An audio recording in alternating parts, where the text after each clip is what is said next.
Good afternoon, class. Hope everyone's doing well. Just wanted to post a real quick video. I just finished posting your grades on the attribution discussion that you completed last week. Again, I just posted grades, and I left you several comments for each one of you. Some in the actual post, but also in the grading rubrics. Make sure you review all of the comments that I left, and if you have any questions, please let me know. I'm already seeing a huge improvement from last week to this week's discussion. So the comments that I've left, that you're definitely taking to heart, and I appreciate you incorporating some of the suggestions that I have into your reading. So great job overall as a class.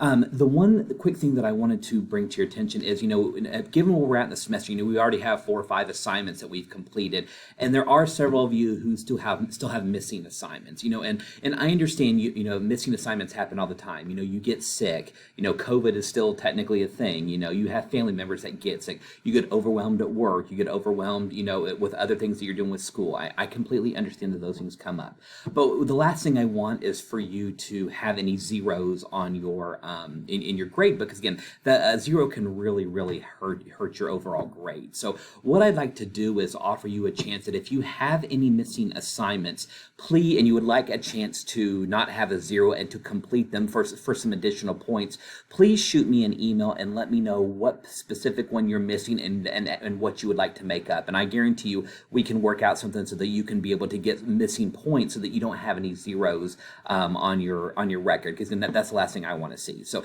if you've completed every assignment so far and you have a grade for it, then you're good to go. But if you do have any missing assignments and you would like to have a chance to make those up, send me an email and let's discuss and we'll see what we can do. So other than that, again, I hope everybody has a great weekend. And if you have any questions, as always, don't hesitate to let me know.